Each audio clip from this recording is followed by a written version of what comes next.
Assalamualaikum anak-anak semuanya, halo. Apa semua sudah bergabung? Ya, bagaimana kabar kalian? Semoga dalam keadaan sehat dan dalam lindungan Allah. Alhamdulillah kita bisa bertemu lagi pada pertemuan kali ini dengan membahas materi geografi yang baru. Nah, sebelum mulai pembelajaran, saya akan mengabsen dulu siswa-siswa. Nah, setelah kita absen, sebelum mulai pembelajaran kita berdoa dulu agar diberi kemudahan dalam pembelajaran. Ketua kelas silahkan pimpin teman-temannya untuk berdoa.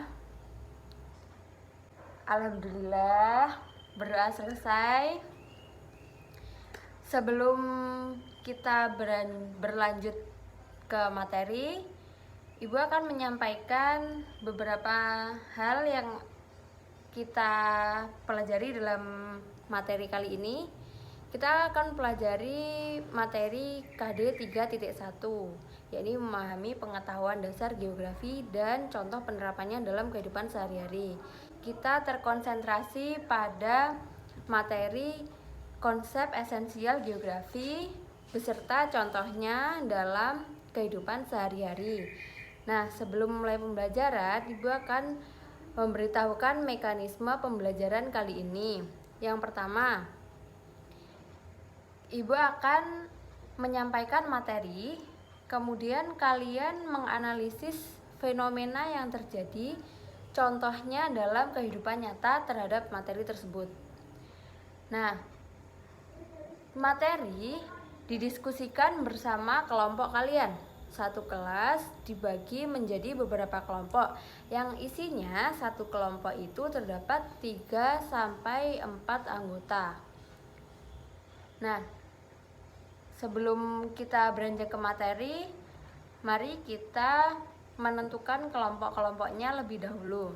Silahkan ketua kelas atau perangkat kelas yang lain membuat kelompok berdasarkan urutan absen temannya atau boleh acak, terserah. Gimana anak-anak, sudah siap kelompoknya semua? Kalau sudah siap, silahkan anak-anak untuk bergerombol dengan kelompoknya masing-masing agar mudah kalian untuk diskusi. Nanti mekanisme akhirnya setelah kalian berdiskusi, kalian menyampaikan hasil diskusi kalian di depan kelas dan didiskusikan dengan hasil kelompok lain. Kita langsung saja ya ke materi, ke pembahasan materi. Nah, ini adalah tampilan dari PPT konsep esensial geografi. Konsep esensial geografi ada 10. Nah,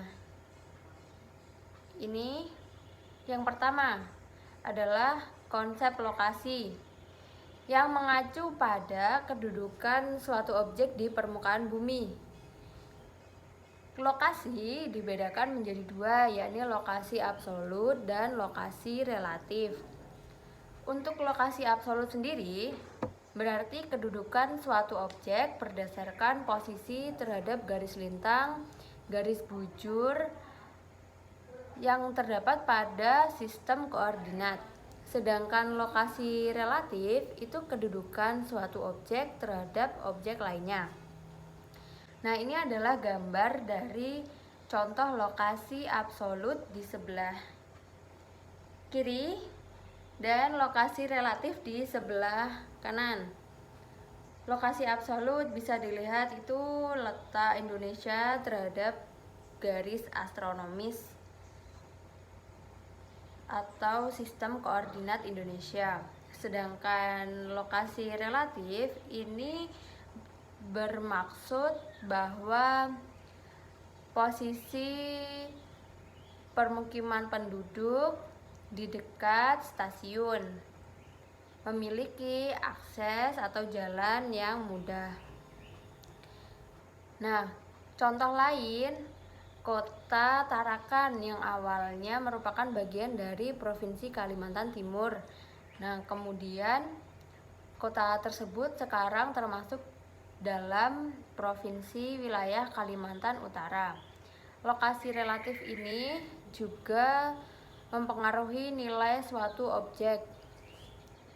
Contohnya adalah yang gambar di sebelah kanan tadi, bahwa permukiman terletak dekat dengan stasiun memiliki akses transportasi yang baik tanpa mengalami gangguan seperti jalan yang rusak. Namun gangguannya adalah suara kereta api yang lewat menimbulkan kebisingan.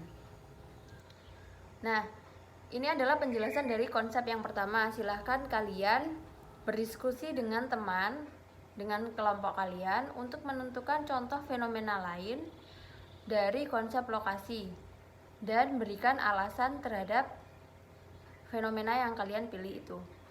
Waktu yang diberikan 45 detik dimulai dari sekarang.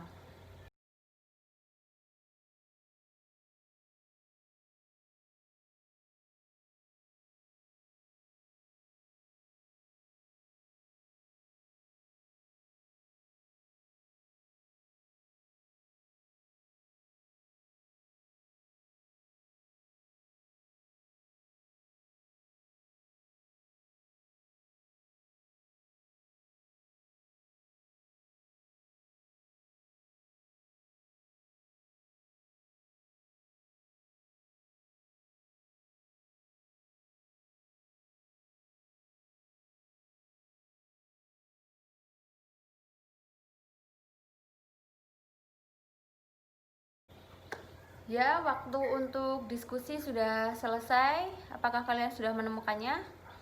Kalau sudah, kita lanjut ke konsep yang kedua, yakni konsep jarak. Ini sama dengan konsep lokasi, di mana konsep jarak ada dua, yakni jarak absolut dan relatif.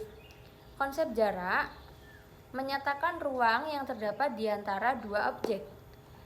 Nah, seperti yang saya bilang tadi, konsep jarak ini sama dengan konsep lokasi yang terdapat jarak relatif dan absolut. Pengertian dari jarak absolut yang pertama, jarak absolut berarti jarak yang diukur dalam satuan panjang seperti meter atau kilometer. Sedangkan jarak relatif itu adalah jarak yang tidak diukur dengan satuan meter atau kilometer, namun menggunakan satuan panjang. Contohnya adalah waktu tempuh dan biaya transportasi yang dikeluarkan.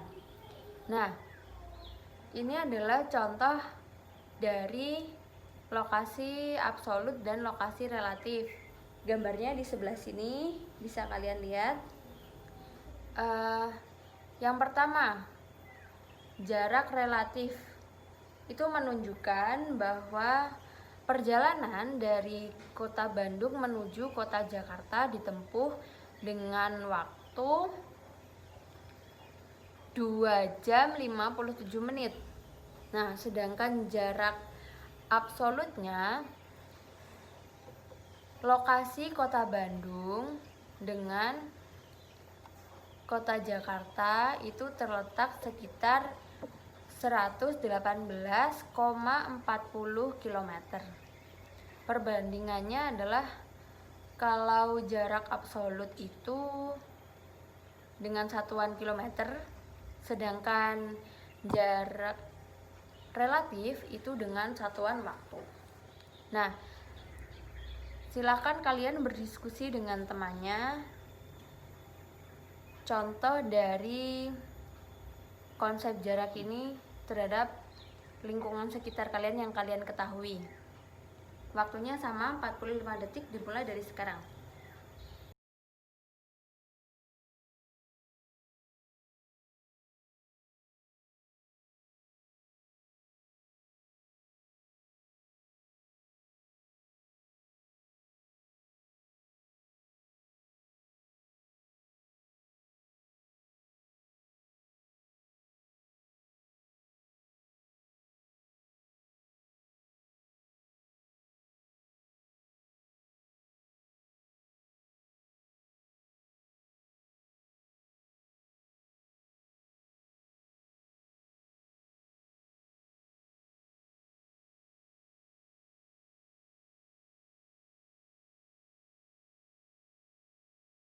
Nah, sudah kita sampai ke konsep yang ketiga, yakni keterjangkauan atau aksesibilitas yang berkaitan dengan kemudahan untuk menjangkau suatu objek. Aksesibilitas ini dapat dipengaruhi oleh kondisi medan serta sarana dan prasarana transportasi yang ada di suatu tempat. Jika suatu tempat yang sulit diakses, maka faktor jarak akan semakin berpengaruh terhadap wilayah tersebut. Nah, ini adalah contoh dari konsep keterjangkauan, yakni keadaan fisik Papua. Ini gambarnya yang terletak di pegunungan. Di daerah pegunungan umumnya jalan yang dilalui itu sulit, terus sarana transportasinya juga minim. Maka akan mempengaruhi medan akan mempengaruhi aksesibilitas atau kemudahan menuju wilayah tersebut. Nah, ini kalian bisa mendiskusikan dengan kelompok kalian contoh lain dari konsep keterjangkauan. Waktu yang diberikan sama dimulai dari sekarang.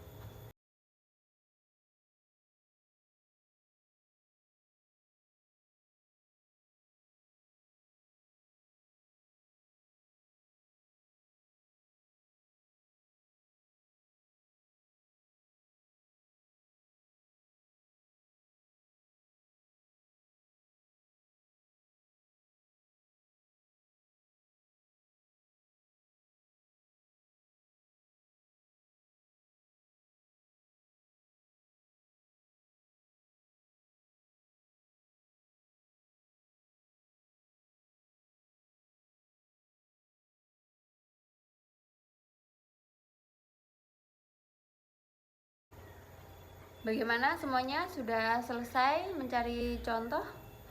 Kalau sudah, kita menuju ke konsep yang keempat, yakni konsep pola yang terkait dengan susunan atau persebaran fenomena pada ruang di permukaan bumi.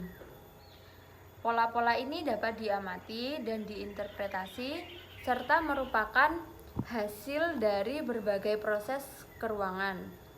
Contohnya yang sebelah kiri itu adalah pola pemukiman penduduk, dan di sebelah kanan itu adalah pola aliran sungai. Nah, silakan kalian mencari materi lebih lanjut terkait dengan pola sungai atau pola pemukiman penduduk dan diskusikan kepada teman-teman kalian satu kelompok contoh fenomena lain dari konsep pola.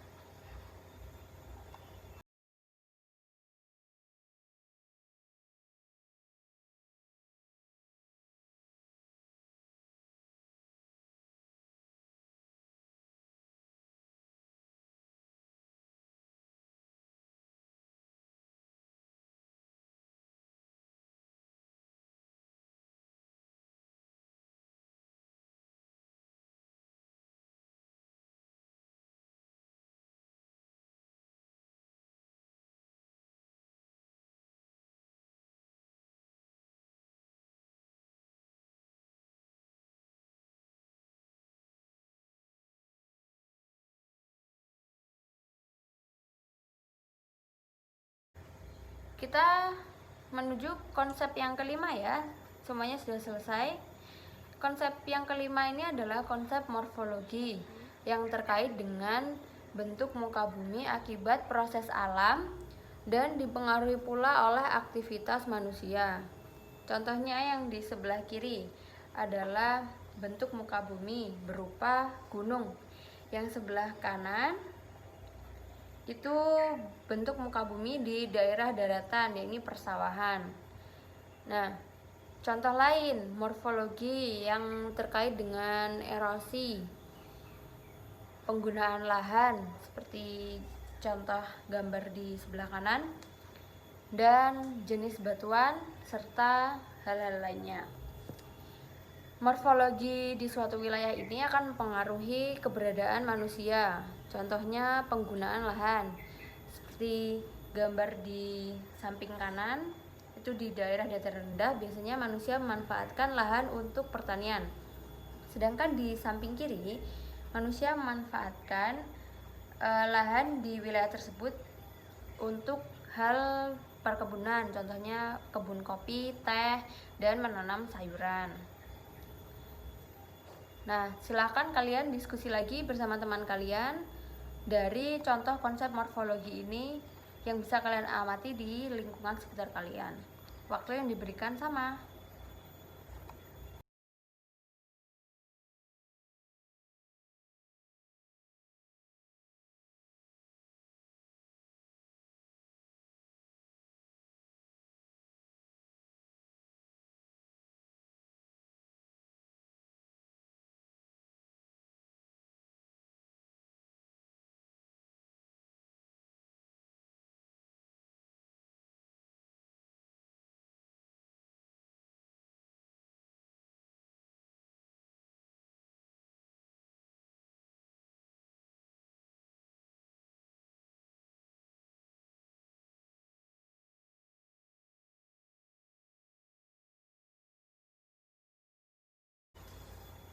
Bagaimana semuanya? Bisa mengikuti materi masih? Kalau mengantuk bisa cuci muka ya. Ya, kita lanjut. Ini konsep yang keenam, kita sudah sampai separuh dari materi. Konsep yang keenam. Nah, konsep aglomerasi. Ini PPT-nya. Konsep aglomerasi berkaitan dengan kecenderungan pengelompokan fenomena atau objek di suatu wilayah. Jadi fenomena itu mengelompok dalam suatu wilayah. Contohnya adalah yang gambar di sebelah kiri. Ini adalah pengelompokan wilayah industri. Biasanya terdapat di kota-kota besar. Jadi satu wilayah itu kawasan industri semua. Nah, yang sebelah kanan ini adalah contoh dari sekitar pantai, yakni pasar ikan. Jadi di situ hanya ada pasar ikan yang menjual dari hasil tangkapan nelayan. Ya, lanjut. Kalian bisa mencari contoh fenomena lain dari konsep aglomerasi ini. Waktunya sama. Silahkan mengerjakan.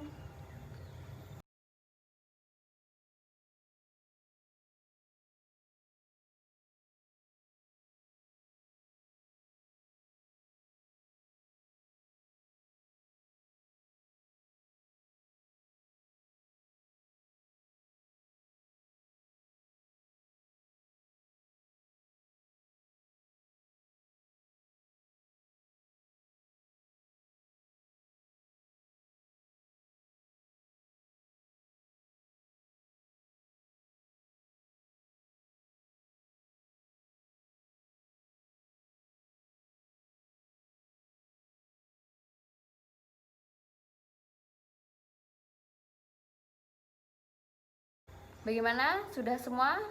Kita lanjut di konsep yang ketujuh, yakni konsep nilai kegunaan. Nah, ini gambarnya. Ada orang yang berseluncur di pantai, seger ya.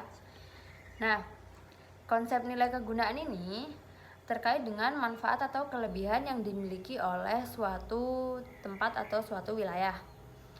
Nilai kegunaan wilayah ini bersifat relatif karena bergantung subjek yang digunakan, jenis penggunaan, waktu, dan tujuan orang itu.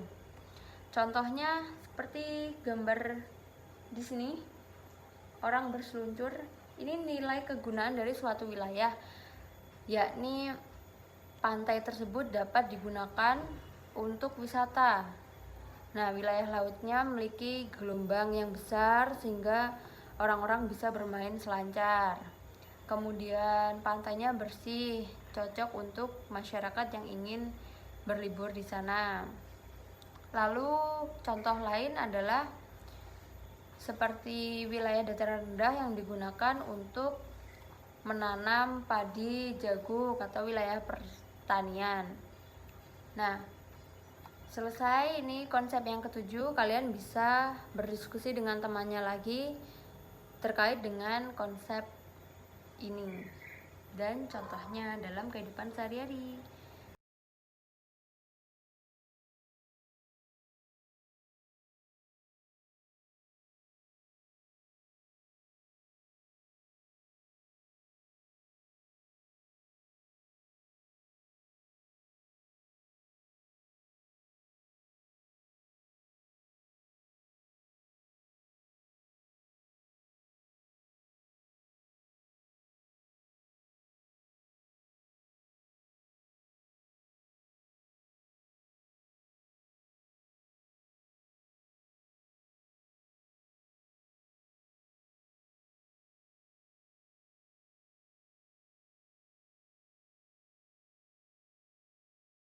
Baik, semuanya kita sampai ke konsep yang ke-8.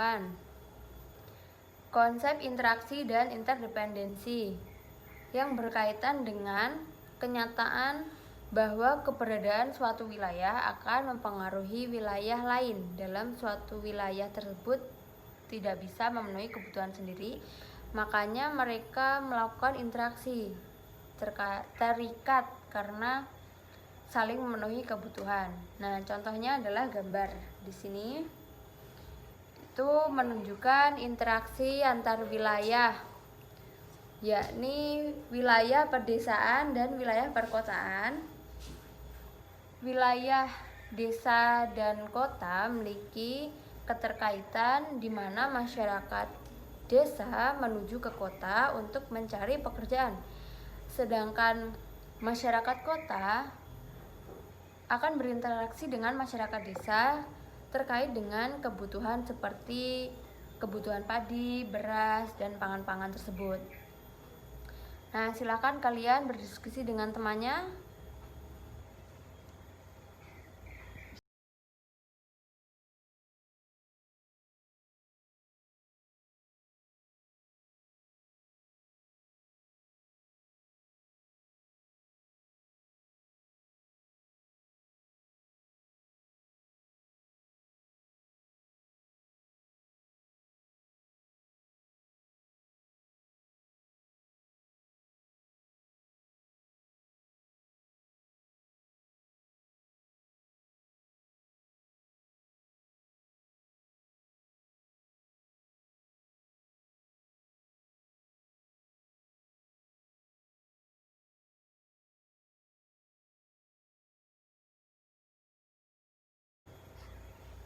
Nah, kita sampai hampir akhir ya, ini konsep ke-9. Ayo semangat, jangan capek. Nah, kita sampai ke konsep yang ke-9, yakni konsep diferensiasi area atau diferensiasi wilayah. Dari judulnya udah kelihatan different, artinya berbeda. Konsep diferensiasi wilayah ini berkaitan dengan karakteristik wilayah yang unik dan khas dari suatu wilayah. Kondisi ini dipengaruhi oleh interaksi dinamis dari unsur keruangan pada wilayah tersebut. Contohnya adalah, nah seperti ini. Ini gambarnya. Yang pertama yang atas, desa pertanian, desa industri, desa modern, dan gambar yang paling bawah bisa kalian baca. Diferensiasi area ini adalah salah satu karakteristik dari suatu wilayah yang membedakan dengan wilayah lain. Seperti desa pertanian, berarti mayoritas masyarakatnya bekerja pada sektor pertanian. Kemudian desa industri, itu mayoritas berarti masyarakatnya memiliki industri, baik bisa juga industri perumahan, home industry seperti itu. Nah, silakan kalian diskusi bersama teman kalian lagi terkait dengan konsep diferensiasi area. Waktunya sama 45 detik, dimulai dari sekarang.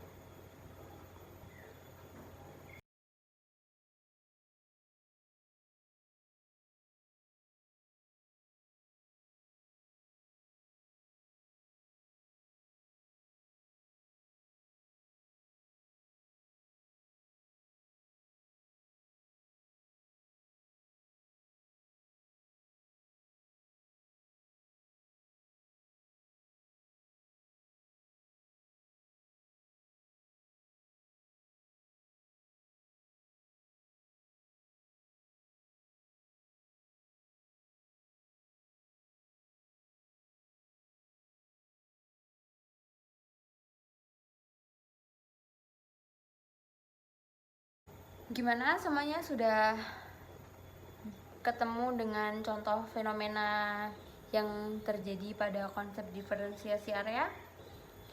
Nah, kita pada konsep yang terakhir, yakni konsep keterkaitan keruangan. Nah, ini gambarnya. Ada orang panen kubis. Nah, konsep keterkaitan keruangan mengungkapkan bahwa keberadaan dan perkembangan suatu wilayah dipengaruhi oleh keberadaan atau kondisi wilayah lain.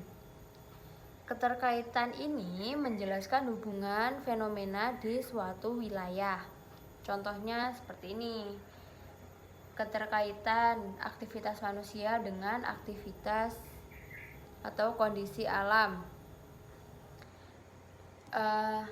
Seperti di gambar, dilihat bahwa ini adalah wilayah daerah dataran tinggi yang lahannya dimanfaatkan oleh manusia untuk menanam sayuran. Nah, jadi kondisi alam dan kegiatan manusia itu terkait dalam satu ruang. Nah, kemudian contoh lain, kebakaran hutan yang terjadi di Indonesia di daerah Kalimantan itu menyebabkan timbulnya penyakit baru atau timbulnya penyakit pernapasan pada manusia akibat menghirup asap kebakaran. Nah, silakan kalian mencari contoh dari konsep keterkaitan ruang ini dengan kelompok kalian. Waktunya sama, ini konsep yang terakhir, jadi maksimalkan hasil diskusi kalian. Nah, waktu untuk diskusi saya mulai dari sekarang.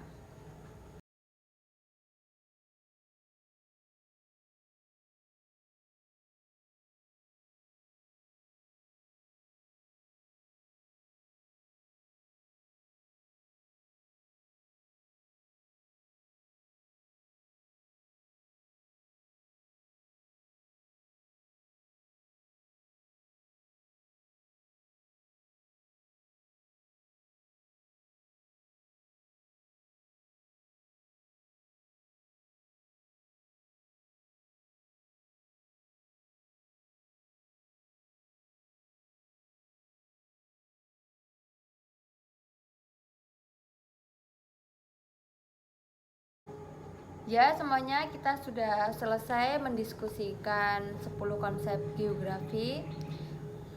Simpan dan kumpulkan hasil diskusi kalian bersama kelompok. Lalu, Ibu akan memberikan waktu tambahan untuk mengoreksi dari hasil diskusi kalian. Waktu tambahan itu 1 menit, dimulai dari sekarang.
Bagaimana semuanya? Cukup tidak waktunya 1 menit atau mau ditambah lagi?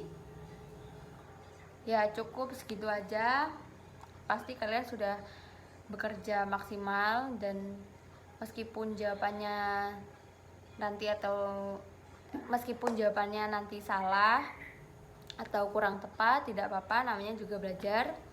Nah, silahkan kalian mengelompok dengan kelompoknya, membentuk sebuah lingkaran ya. Atau bisa juga kalian membentuk kotak. Balik. Nah, sudah semuanya mengelompok dengan kelompoknya. Siapkan jawaban masing-masing anak dari setiap kelompok. Semua harus megang satu-satu dari hasil diskusi. Sudah? Silakan dari kelompok 1 sampai kelompok terakhir menyiapkan lotre untuk kita undi siapa yang menyampaikan hasil diskusinya lebih dulu. Ya, semua sudah siap urutan kelompok untuk diskusi. Silakan kelompok yang terpilih pertama untuk menyampaikan hasil diskusi, nanti diikuti oleh kelompok lain, dan kalian bisa bertukar pikiran. Kalau misal ada jawaban kelompok lain yang salah atau kurang tepat, kalian bisa menyampaikan pendapat kalian langsung. Kita diskusi dari satu konsep selesai, lanjut ke konsep yang kedua, seperti itu ya. Silahkan bisa dimulai.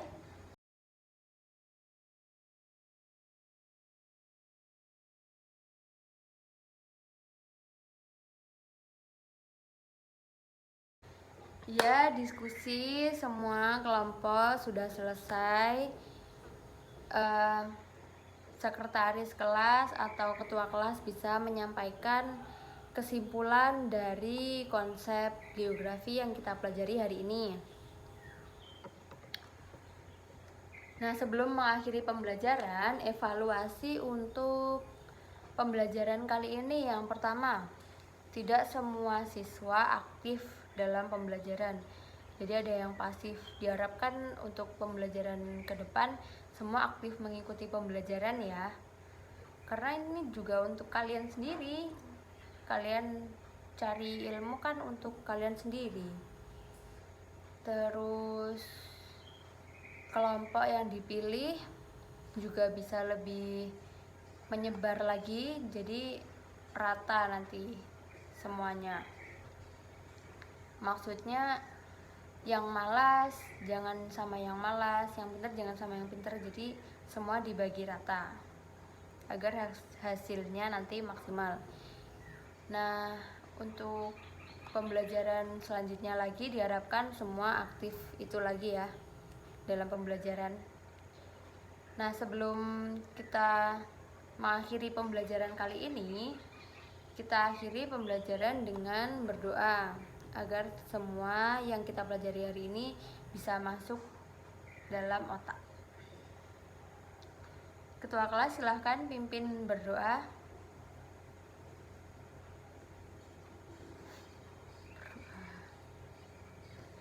Alhamdulillah, pembelajaran kali ini selesai. Terima kasih semuanya sudah berpartisipasi. Sampai bertemu di pembelajaran selanjutnya. Semangat ya semuanya, semoga sehat selalu. Dadah. Assalamualaikum.